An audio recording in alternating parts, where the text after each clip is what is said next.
បានសូមប្រកាសទូលស្បាយចំពោះព្រះមហាក្សត្រនៅទឹកដីព្រៃទូទាំងព្រះរាជាណាចក្រកម្ពុជាដើម្បីស្វាគមន៍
Welcome to the Friday version of Juan's World, and I'm unfortunately going to have to call this Mark II because I already made a whole video on the same topic, and then being so very, very efficient, it deleted all the files without uploading them. So I want to ask an important question now that Christmas is over and we're now in the season moving towards Lent. So I want to talk about the Bible still, but I want to talk about something that I raised much earlier, which is the question of how we can interpret the Bible. Now, this is generally called hermeneutics, and I'll spell it underneath here. It's a word that was adopted by literary critics and philosophers at one point. It became a very trendy word for the rules of interpretation. How do you interpret, let's say, a newspaper? Well, you can have many rules. You can say, well, newspapers tell the truth, so if I read it in the newspaper, it's the truth. Or you can have the rule that all newspapers lie, or that they bend the truth, or whatever. That you have your rules, and they're different for newspapers, for novels, for television shows. But news on the television, is news on the television entertainment, or is it delivering facts? Whatever, we all have internal rules, and we don't always know that we're using those rules, but we are. When we pick up a book and somebody tells us it's a novel, then we have some rules in place. If they tell us that it's a book of history, then we have different rules in place. So what are the rules for the Bible? Well, that's my beginning topic, because I'm going to ask the question, did Jesus exist? And to answer that question, I'm going to need to use rules for interpreting the Bible. So let's get on with it.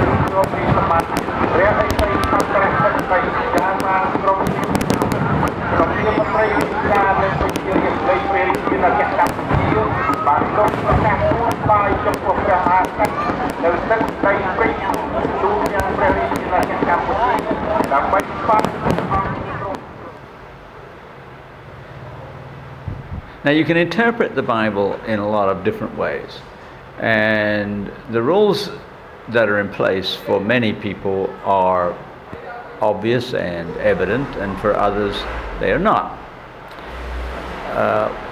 One, for example, is the rule of inerrancy. Now, that means that the Bible contains no errors. It doesn't mean that everything is truthful or factual, but it means that it contains no errors. So, some of the stories in the Greek Bible, for example, are parables. This parable of the Good Samaritan, for example. We don't have to accept as factual that a man was going down to Jericho from Jerusalem and was set upon by robbers, and that various people came along, a Levite, a high priest, and a Samaritan. We don't have to accept any of that as being true factually, because it's being told as a parable. There are a lot of parables in the Greek Bible. There are poetic sections of the Hebrew Bible. There are all kinds of statements that are not meant to be factual. But there are also historical sections which we are meant to take as historically accurate.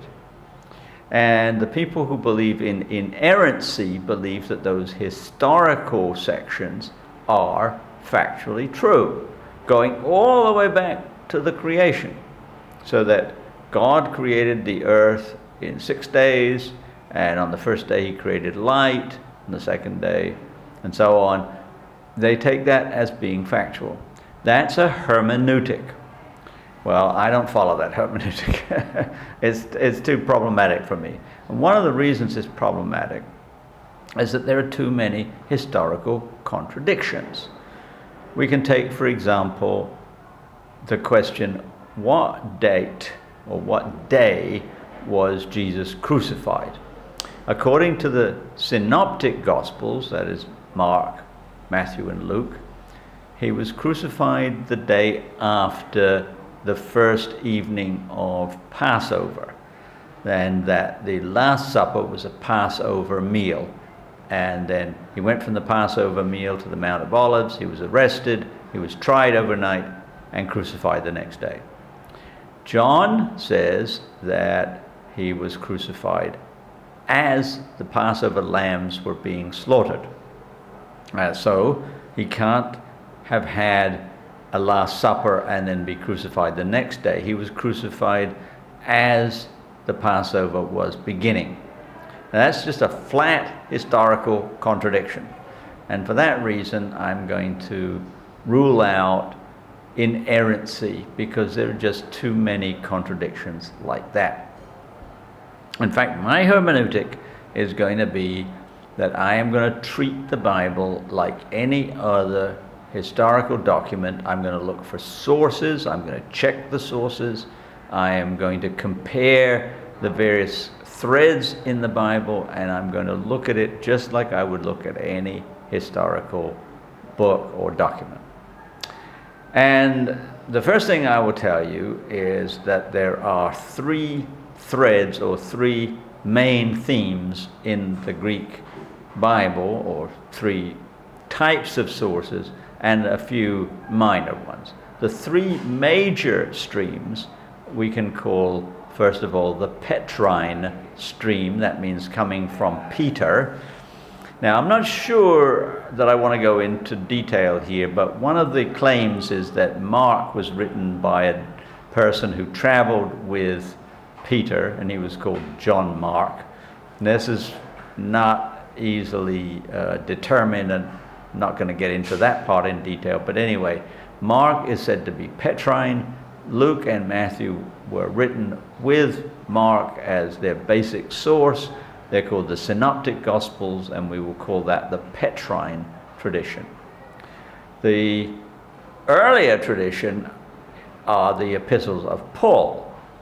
Paul was a rough contemporary with Jesus, and he had a conversion experience at some point. We're not entirely sure when, but he was at one point a member of the High Council, the Sanhedrin, in the temple, and he was rooting out Christians, and then had a conversion experience, became a Christian, became the most actively evangelical Christian, started setting up churches all over the known world, in Asia Minor and in Europe, ended up his life in Rome.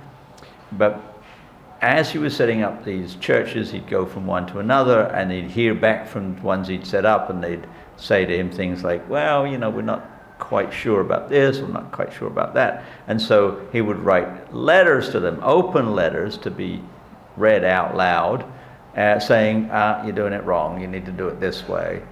And these are our earliest sources, coming from very shortly after the crucifixion, that is in maybe the 40s and 50s of the Common Era. And they tell us a lot about the people who were in Jerusalem at the time. Then there's also the Johannine tradition. The Johannine tradition, roughly named after John, and for the person who wrote the Gospel of John. The Gospel of John is a very late gospel, probably maybe as late as 90 CE, or perhaps even later, the Johannine epistles and the Apocalypse. Now, they're probably not all written by the same person, but they come from a certain tradition. So we've got the three themes, or three threads: the Petrine, the Pauline, and the Johannine. And they don't all agree. Now, we're going to ask the question, did Jesus exist? Now, this is a question that Christians don't usually ask. It's a question that atheists ask. And some atheists claim that Jesus just was not a historical figure at all, that all of the stories were invented, and that he was as mythical as Hercules or somebody else that appears in legend, not based on any factual person walking the earth. Well, let's think about that for a minute. Let me just give you two examples of people who are well known in narrative: Robin Hood and St. Nicholas, aka Santa Claus. All right, well, let's just dispense with Santa Claus. Like, there is no guy in a sleigh being pulled by reindeer distributing presents throughout the world. Okay, let's get rid of that. But St. Nicholas, what about him? Well, there's a lot of stories about St. Nicholas that just don't make a lot of sense in terms of scientific history. For example, there is a story that in a certain city where they were starving, 3 boys had died of starvation, and the townspeople had chopped them up and pickled them to be ready to be eaten because they were starving. And Nicholas arrived and he brought the boys back to life.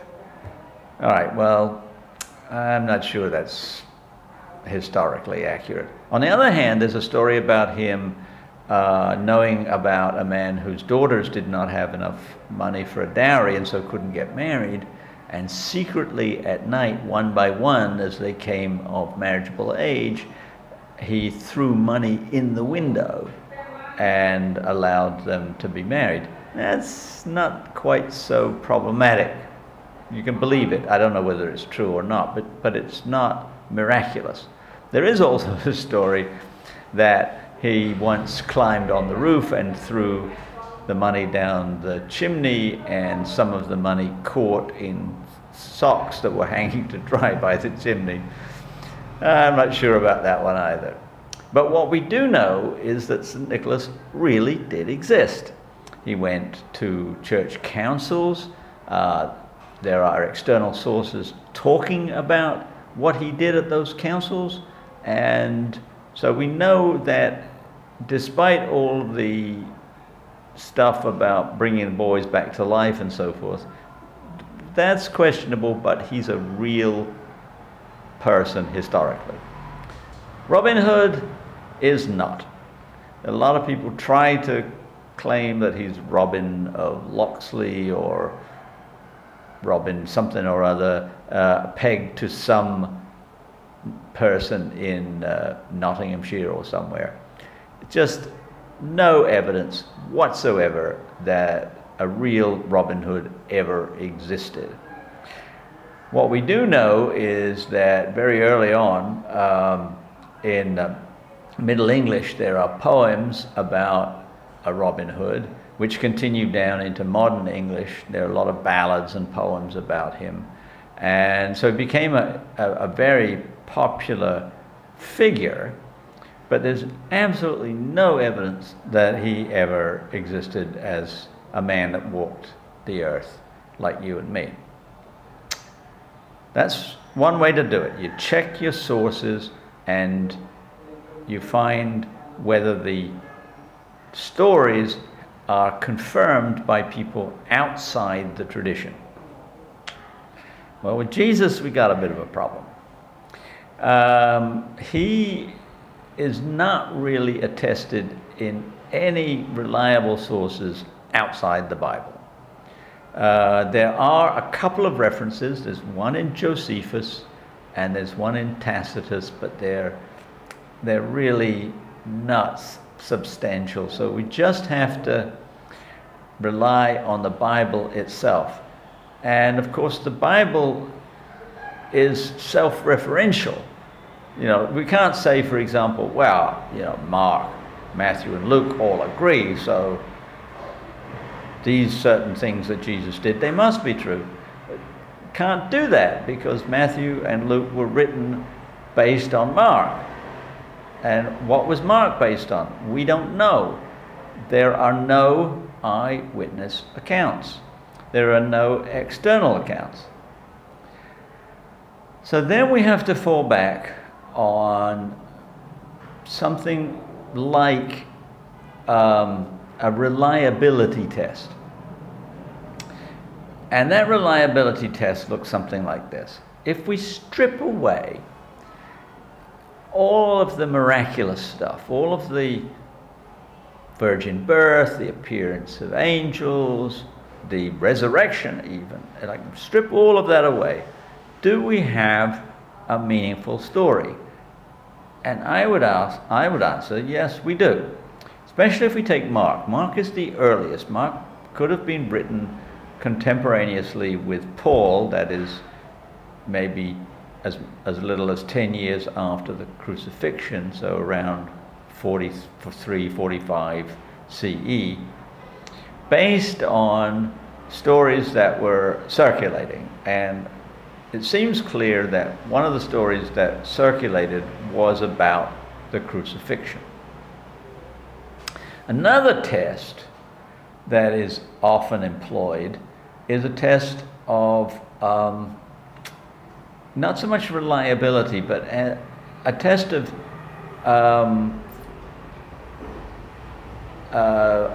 analyzing a story for the bits that ring true because they put the person in a bad light. That's one of the reasons that we often speak of the synoptic gospels, Mark, Matthew, and Luke, as being Petrine, because Peter always appears in a bad light. He's always questioning Jesus, and at the time of the crucifixion, he denies him. That he goes close to the place where he's being interrogated, but when people say, "Oh, you're one of the disciples," he says, "No, not me, no." Well, that's not exactly a stellar apostle, and so a lot of people say that those gospels come from Peter's tradition because they put him in a bad light. That is, they are the truth. All right, so strip away all of the miraculous stuff, and Mark is very basic. Mark says there was this man, his name in Aramaic was Yeshua, which in English we would call Joshua, which the Greeks mangled into Jesus, but his name was really Joshua. And that he was born somewhere in Galilee. Mark doesn't have anything to say about Bethlehem or the Nativity, or that's all Luke stuff. But Mark just says he was born, or doesn't say he was born, it says he came from there. He was some kind of skilled artisan. They say carpenter, but he could have been a lot of different things. From a roughly middle-class background, so he was well enough educated, he knew the scriptures well, and then at about the age of 30, he had some kind of conversion experience, maybe baptized by John the Baptist, maybe a disciple of John the Baptist. And he had a single point to make. We're not practicing our faith the way it should be practiced because we're spending too much time looking at the letter of the law.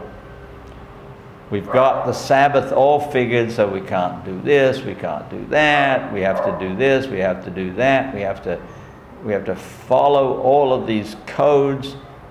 We have to do this for our parents. We're allowed to do that, but we can't do this, and so on. And it was just very, very technical. And Jesus just cuts through the whole thing, and he says, what you need to do is to love God, love your neighbor. The end.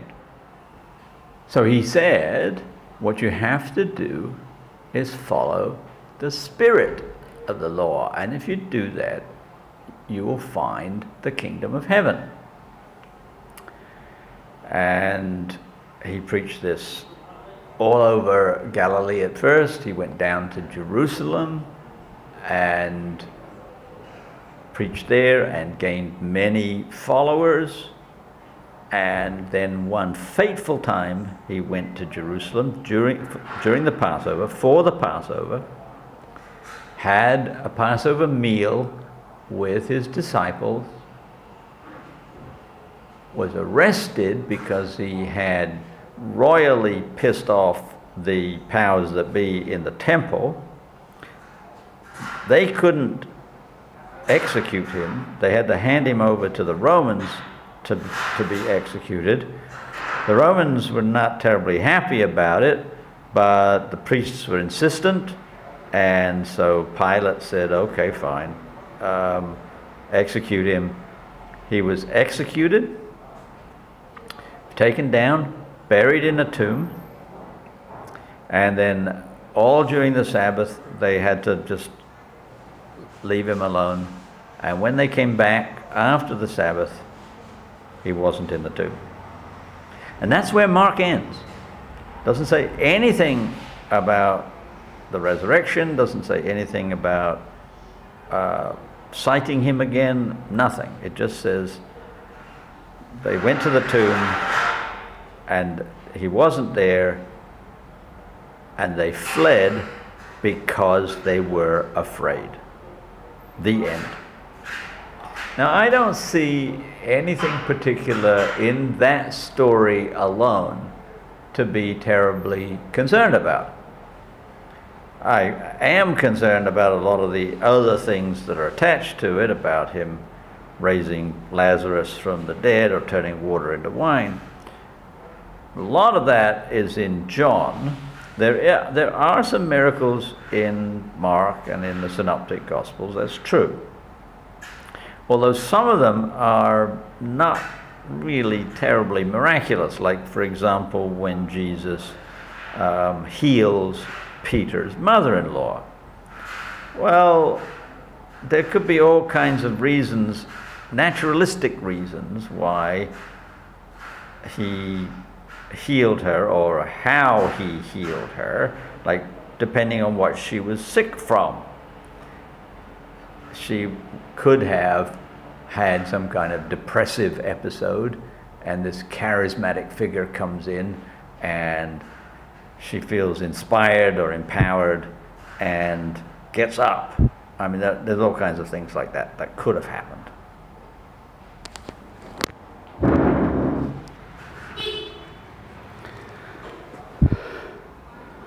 So the earliest tradition from the Petrine stream has nothing to say about the resurrection other than that the body was gone. Now let's turn to the Pauline tradition. Now the Pauline tradition is very interesting because, as far as we know, Paul didn't actually know Jesus directly, but he did know many of the apostles, and he says that he met them on at least 2 occasions, and this is confirmed in the Petrine tradition.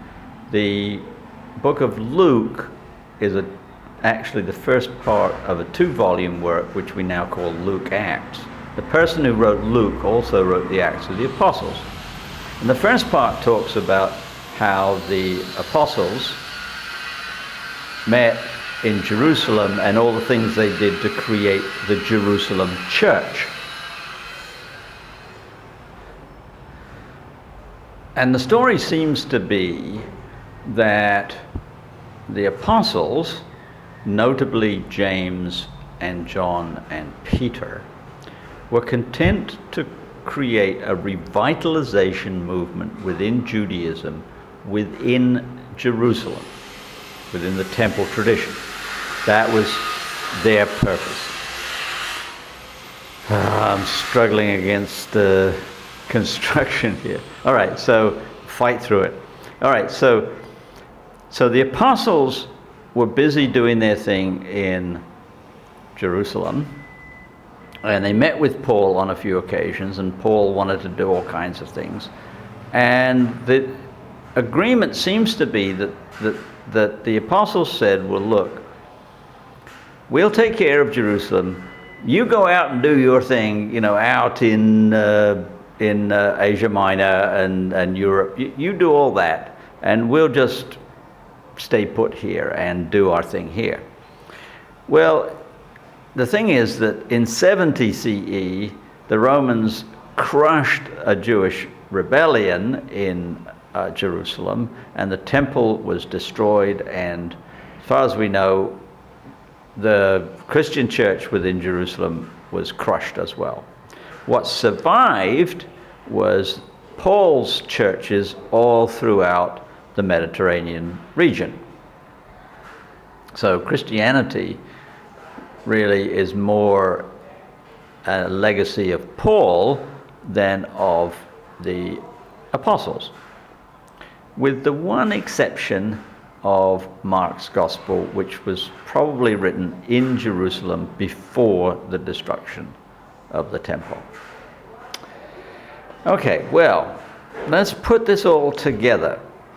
Paul didn't know Jesus directly, but he knew people who knew him. So we're talking about hearsay, we're talking about secondary evidence. But it seems to me evidence that is reasonable. If we knew somebody who had not met Robin Hood, but who knew Will Scarlet, Friar Tuck, Little John, we'd be reasonably sure that Robin Hood existed. Of course, we don't have any of that because none of those people existed. But we have a reasonable shot through Paul. What you have to say in order to deny Paul's letters, the evidence that he's met all these people, is that none of them existed. Not even Paul. That all of Paul's letters were somehow invented by somebody else who was being fooled by the Christian tradition. Well, I'm not sure I can buy that. I can accept that a lot of the things that the Gospels claim to have happened didn't happen. Feeding the 5,000. I have no reason to believe that happened. Raising Lazarus from the dead, don't have any reason to believe that happened. That Jesus fell afoul of the temple authorities and was turned in and crucified because they were trying to hold the peace and they were trying to keep the peace with the Romans. That seems reasonable. Seems reasonable that a man who was quite well educated and contemplative, looking at all the scriptures, could say, we're not doing it right. We're being too legalistic. That certainly happened. That happened in the Reformation. Martin Luther said that. John Calvin said that. And we know they existed. So why can't Jesus have done exactly the same thing for Judaism and been crucified for his pains? So I'm not making much of an argument in favor of it, but it just seems unreasonable to say, well, Jesus never existed. See, what the problem arises because people who don't know the Christian tradition, haven't studied the Bible very well, they look and they see the virgin birth and the stable and the angels and all of that, and they say, not just that that can't have existed, but that the person behind all of that can't have existed either. Well, that's not a very good argument.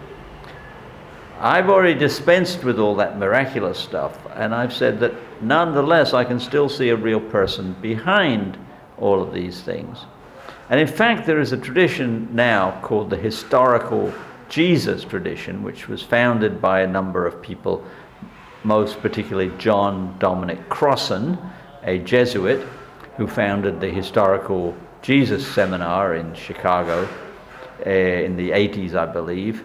And there was an awful lot of stuff going on that was really kind of ludicrous. The seminar met and they would take a vote. You know, they go through the Gospels piece by piece and take a vote. Did this happen? Yes or no? You know, well, we don't want to do that. We can be smarter than that. But what Crossan is saying is that behind the gospel stories is clearly a figure that we can relate to, and he thought of him as being a kind of rebel or revolutionary, and there have been various other takes on who Jesus, like, quote unquote, really was, like before he became mythologized. And I'm probably going to talk about that in future episodes. But for right now, I'm going to say, for my money, the evidence is on the side of Jesus being a real historical figure, and that we can find certain acts and events that make perfect historical sense. All right, we'll continue in the next episode. Meanwhile, if you like Mark 2 here, then tell your friends, and also like and subscribe. And I'll see you on Tuesday for my version of Plough Monday suet pudding.